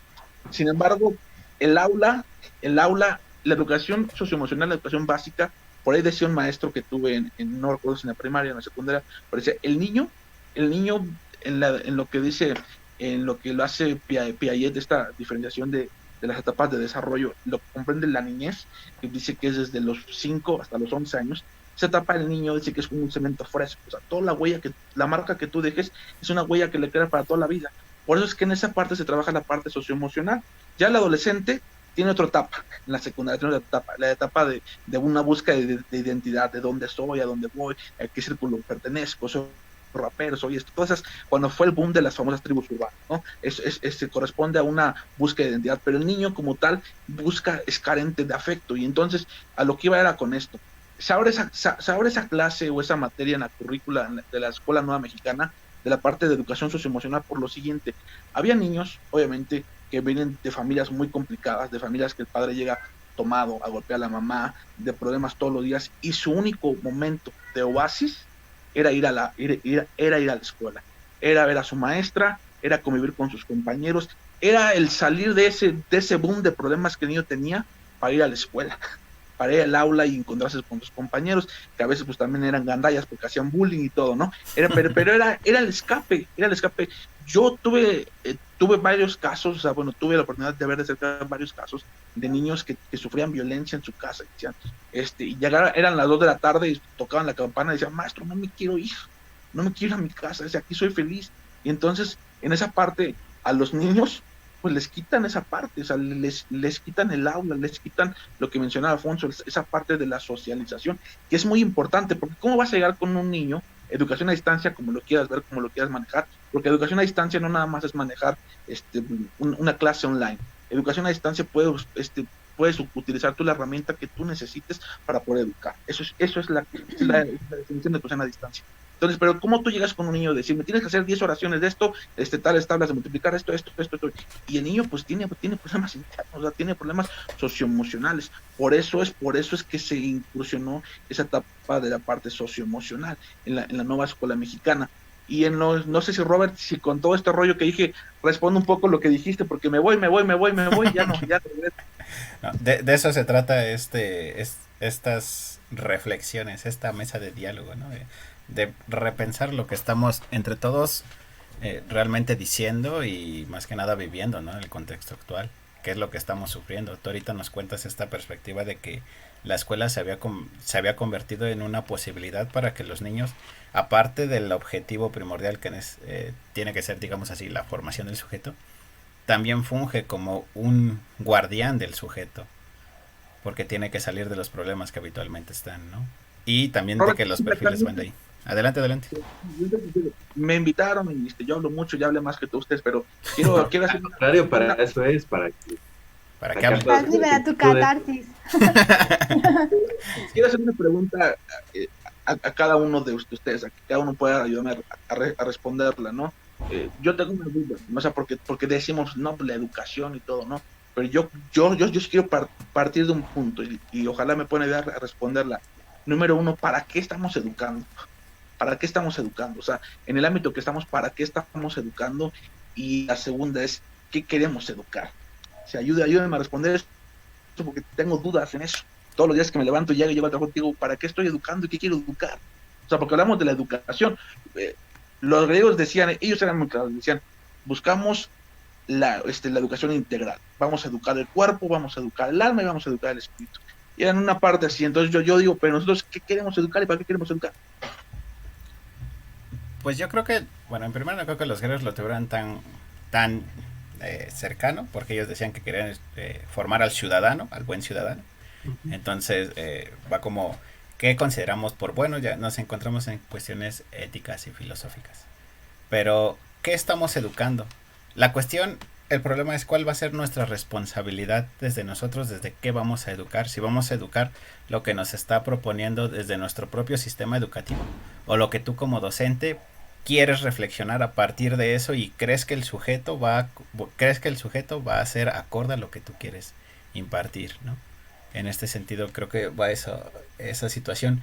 Yo, igual que tú, no me levanto quizá a diario con esa inquietud estrictamente, porque es muy complicado, ¿no? Repensar todo eso me carcomería el alma, ¿no? Decir, ¿qué quiero educar? O sea, sí está súper interesante, pero cuando realmente llegamos a esa reflexión de qué quiero educar, ahí es cuando te comienzas a inspeccionar a ti mismo como sujeto.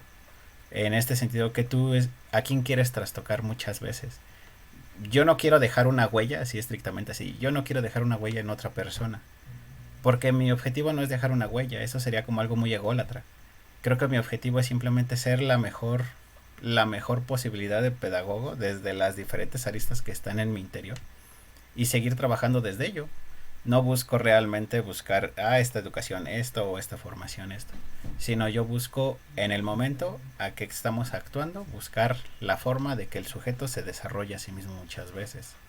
Y la otra pregunta es, ¿para qué estamos educando, no? Si no estoy equivocado. Sí, así es. ¿Para qué estamos educando? Realmente significa bajo la misma lógica, ¿no? Si vamos a educarlos para que entren al campo laboral, que muchas veces ese es como el objetivo de las universidades o de todo el sistema, y que se conviertan en sujetos hasta cierto punto que funcionen al sistema y produzcan algo, o que sean sujetos que se comprendan a sí mismos muchas veces, ¿no? A mí me gustaría que lo que yo estoy haciendo, ayudar a los sujetos a comprenderse en este mundo y a que su ser y estar en el mundo sea más satisfactorio para ellos, pero no creo que lo logre en muchas ocasiones, porque mi práctica tiene muchísimas fallas que he detectado muchas veces, pero sigo intentándolo, ¿no? Yo busco que el sujeto trate de comprenderse en el mundo en el que está y de comprenderse a sí mismo. O sea, eso es lo que a mí me gustaría hacer. Que lo haya logrado ya es algo muy diferente. Qué hermosas palabras, Robert. Poncho, tú me enseñaste. Deberías de hacer una tesis de eso. Pues no sé si Primero te quieras aventar o leemos comentarios para pensarle mejor. Sí, mejor. Ya me Vale. pudo dudar. Así de, ay, sí. No, está bien. ¿Nos aventamos hasta las 11, muchachos, antes de proseguir? ¿O cómo ven? 10:30. No, pues yo nada más digo, yo digo, aquí estoy. También yo no queremos abusar del tiempo también de Daniel, no sé si está Sí, en claro. disposición. Pero pues yo creo que 10:30 es una buena horita, ¿no? O sea, a esa hora nos vamos despidiendo y quizá con esta pregunta pues vamos llegando a conclusiones y todo ello. ¿Les parece bien? Ujú. Va, que va. Ok, vale. Marce Morales, un saludo, Marce, una muy buena compañera de trabajo. Dice, cada uno de los perfiles está diseñado con un objetivo muy particular. Se requiere de trabajo colaborativo desde el pensamiento complejo. Edgar Edgar Morán o Morán. Morín, Morán. nunca he Ujú. sabido, nunca he sabido cómo se pronuncia así. La educación no puede ser mutilada con una perspectiva unidimensional, eso es lo que agrega. Y Clara, que hoy se va a llevar el premio a la Juan Destacada, dice muchas gracias por gestar estos espacios y compartir experiencias. Ojalá se pueda agregar con nosotros, compartirnos un poquito más de viva voz de sus experiencias. Y con respecto a la pregunta que hace Daniel, nos dice, educamos para enseñar a pensar, a no resignarse, a ser críticos y creativos para responder ante los retos de una sociedad líquida, Pues, aludiendo al buen Bauman, que Bauman. todo lo ve líquido. Bauman. Ujú. Bueno, retomando tantito la pregunta que tú hacías anteriormente, que aunado a lo que dijo Daniel, que pues el normalista, el pedagogo y el psicólogo educativo tienen tenemos diferentes perfiles, es cierto, y también dentro de la educación básica, cuando uno quiere hacer un examen, o bueno, digo anteriormente, tenías un perfil, ¿no? Y tenías que cumplir, digo, y lo tenemos, ¿no? Marcado en la normativa, ¿no? El perfil del maestro, el perfil del directivo, ¿no? Y son 5 dimensiones, ¿no? Entonces, eso sí lo tienen también muy claro la SEP, ¿no? El de tienes que conocer bien a tus alumnos, ¿no? Esta parte, ¿no? Tocábamos de los estilos de aprendizaje de los niños, ¿no? De irlos conociendo, son las 5 dimensiones, ¿no? Que marca la SEP, ¿no? Igual lo tiene el directivo, estos perfiles, digámoslo así, que tienen, ¿no? Y creo que también eso creo que no ayuda a veces al docente, ¿no? Porque pues a veces sí nos perdemos, ¿no? O tú quieres hacer algo y te dicen, ¿no? No, pero aquí están las 5 dimensiones y en las 5 dimensiones dice que esto no puedes hacer, ¿no? Y ya es como una falta administrativa para ti, ¿no? Entonces sí te frena, sí te frena. Eso es lo que quería también un poquito retomar con lo que decía Daniel. Wow. Es que creo que es bastante complicado. La pregunta que nos hace Daniel es como la pregunta acerca de qué es pedagogía, ¿no? Sí. Es como, va aunado a eso, ¿no? Es como irte a lo más profundo del sujeto y de la filosofía y de los contenidos, independientes de cuáles sean, para tratar de darle una solución, que es bastante interesante buscar esta solución a través de las reflexiones compartidas, ¿no? Y reflexionarte a ti como sujeto. Pero muchas veces, a pesar de que no logremos encontrar una respuesta, vamos en el camino formulándola y reformulándola muchas veces. Y a través de ello, en nuestra praxis cotidiana, comenzamos a darle respuesta y no somos conscientes de ellos. Porque hay momentos en los que no somos conscientes de que estamos realizando una actividad pedagógica o una actividad educativa, pero ahí está. Y quizá el alumno lo sabe, sin embargo no es consciente de ello. El docente también lo sabe y no es consciente de ello. Y creo que para eso son estos espacios, ¿no? Para ir poco a poco, ir construyendo nuestras ideas de para qué educamos, para qué formamos, para qué nos Y, formamos y qué es lo que formamos, ¿no? y yo creo que eso lo tenemos que tomar desde la planeación, ¿no? O sea, cuando tú vas planeando es decir, ¿para qué voy a enseñar esto, no? O sea, ¿qué es lo que yo quiero que logre mi alumno, no? No sé, retomando un poquito de tu pregunta es, por ejemplo, yo para qué educo, para crear seres libres, ¿no? Conscientes, felices, ¿no? Y que puedan ahorita con lo de la pandemia puedan vivir, ¿no? Y ser resilientes en estas situaciones, ¿no? Estas vicisitudes o no, diversidades no, pues estas diversidades no, estas vicisitudes que tienen o estas problemáticas, pues las puedan afrontar, ¿no? Y sepan de qué manera afrontarlas. Yo creo que es eso, ¿no? ¿Para qué educar? ¿No? ¿Cómo educarlo? Pues tú les vas a dar, ellos van a tener las herramientas, ¿no? Tú nada más eres como que el guía, ¿no? No Inclusive sé. es como para qué educar y qué educar y en qué momento, ¿no? Saber qué ¿Y estamos cómo? educando, ¿no? Porque también es esta parte, ¿no? El cómo, ¿no? El qué, cómo, cuándo, dónde, por y para ¿Para qué, ¿no? qué? O sea, ¿No? Pues es todo, que ¿no? sí, Es digo, todo. por ejemplo, ahorita nos hablaban del proceso de, por ejemplo, de evaluación, ¿no? Lo mismo, ¿no? ¿Para qué vamos a evaluar? ¿Qué vamos a evaluar? ¿No? O sea, tenemos que siempre estar en estas reflexiones, ¿no? El qué, cómo, el para qué. Sí. Alfonso, por favor. Ay, Dios mío. Pregunta de examen de titulación. Ah, sí, sí, no, no. Tus sinodales, nosotros tres somos tus sinodales, así, estamos ahí. A ver, cuéntanos, en la página 45 hablas acerca de estas perspectivas de para qué educas y qué educas. Cuéntanos un poquito más. Eh, ¿Para qué educar, no? Pues yo creo que mi corazón pedagógico se ha ido muriendo. No sé si me ha tocado trabajar en los lugares en los que he trabajado, pero creo que más bien es, al menos la función que yo tengo en formación para profesionistas o en los roles en los que me desempeño, es más bien como de gestionar que en el aula se den elementos para la reflexión de los mismos alumnos para los alumnos y para su propia práctica, ¿no? Creo que de las cosas más valiosas que me ha dejado la educación es como de que sí, antes que todo educar es un acto de humildad, ¿no? O sea, tú no llegas y te paras y tú no vas a llevar la luz del conocimiento, sino simplemente eres un artífice o una especie de vehículo para generar ciertas experiencias y a través de los cuales el alumno pueda o no aprender. Qué tanto lo gestione ya es una responsabilidad compartida. En algunos niveles más, como, es decir, a lo mejor un profesor en preescolar no podía decir esto, pero sí en universidad sí creo que ya es algo como más gestionado, más compartido y que ya tiene responsabilidades diferentes, tanto el rol del docente como el rol del alumno. Yo creo que se educa a eso para escenarios posibles y escenarios futuros. Por desgracia, la educación es a veces tan corta que nunca vemos los verdaderos escenarios futuros y la pandemia es un claro ejemplo de eso, ¿no? Pero creo que sí, eso es para... ¿Qué era? ¿Para qué educar? ¿Lo que estoy ¿Para contestando? qué? Sí, para Ajá. ¿Para qué? Y la otra pregunta, ¿cuál era? qué educamos, si no mal recuerdo. ¿Qué educamos? Es que hoy yo no creo que en mi práctica yo eduque, ¿no?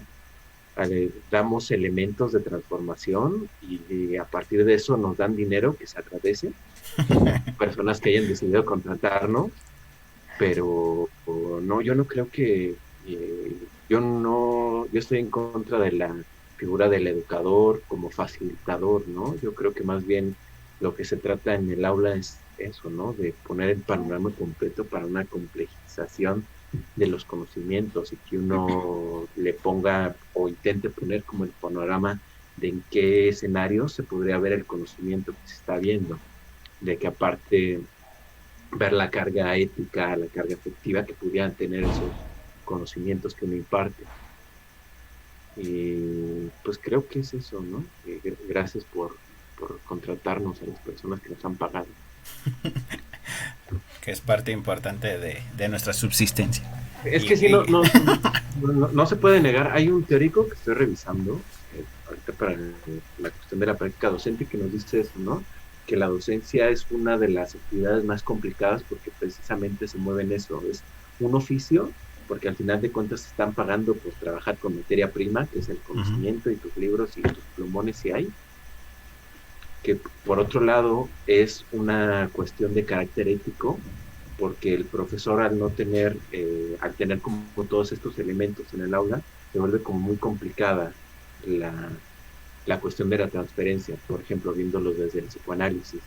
Y por el otro lado su función tiene un impacto social, porque a fin de cuentas, pues los errores de los médicos están en el hospital, pero nuestros errores andan por ahí caminando felizmente. qué bueno que no los pudiera matar, pero no es así. Entonces, creo que eso es la complejidad, ¿no? Al menos estos 3 niveles que analiza este autor, que ahorita eh, no recuerdo, pero es eso, ¿no? Somos de las pocas profesiones que tienen eso, ¿no? Una cuestión de carácter de oficio, una cuestión de carácter ético implícito en la misma actividad y una cuestión de carácter social por el resultado que se obtiene. Y páguenos más, por favor. Y Yo es creo que, que así nos van a recortar ahorita el presupuesto. sí, no, ¿sabes qué? No, Tenías todo 20 horas, maravilla. 10 horas, ¿no? Todo cortado, ¿no? No, también eso es parte importante, ¿no? Y quizá hay que irlo tocando, ¿no? La cuestión económica de la práctica profesional del docente y del pedagogo, ¿no? Que muchas veces es muy poco valorada o muchas veces inclusive es sobrevalorada, ¿no? Y por lo mismo no te llegan a contratar en varios lugares. Yo agradezco a Daniel por estar presente y por hacernos reflexionar al final con estas cuestiones tan profundas sobre educación. Agradezco también su experiencia tan interesante dentro del ámbito de la educación básica, que así compañeros de trabajo, Noemí y Daniel, que así nos compartieron cómo es esta situación que se está viviendo en esos niveles, ¿no? Las problemáticas desde diferentes ámbitos, ¿no? Lo público y lo privado, que es bastante interesante. También agradezco a Alfonso Guzmán, a Noemí Tavares, por estar aquí presentes y no sé si tengamos algunos comentarios más, Alfonso.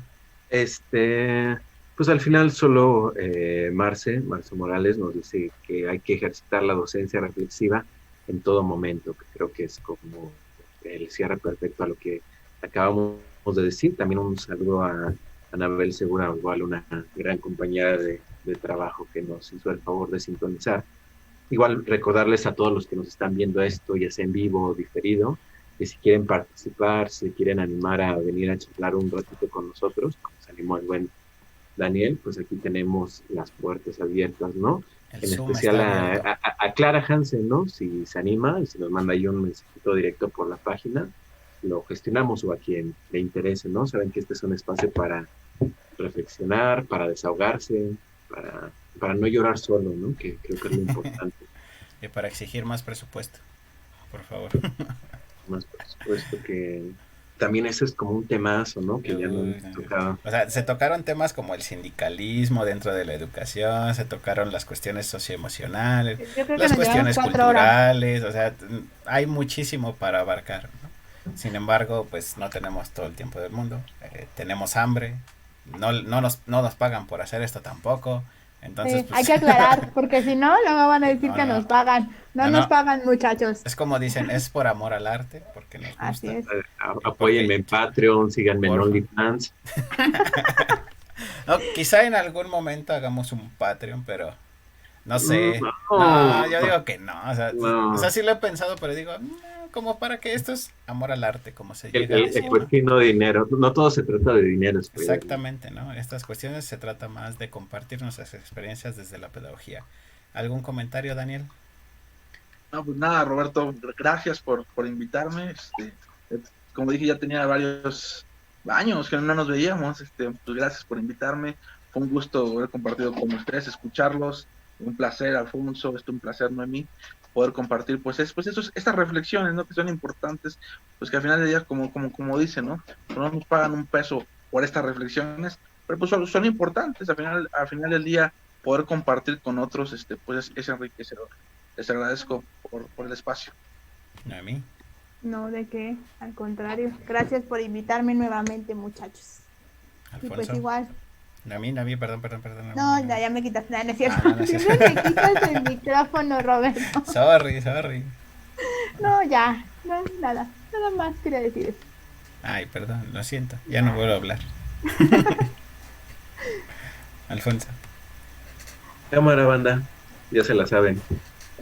Y síganos sintonizando en nuestras siguientes emisiones los días viernes, que tenemos alguna entrevista programada con alguien nuevo o con los mismos de siempre, no lo sabemos, pero que se va a poner interesante acerca de las experiencias pedagógicas random que nos dejó estudiar dentro del ámbito educativo. Así que sin más, yo agradezco a todos ustedes que nos están viendo, a Alfonso, a Noemí y a Daniel por haber compartido estas experiencias, y sin más por el momento nos estaremos viendo hasta la próxima.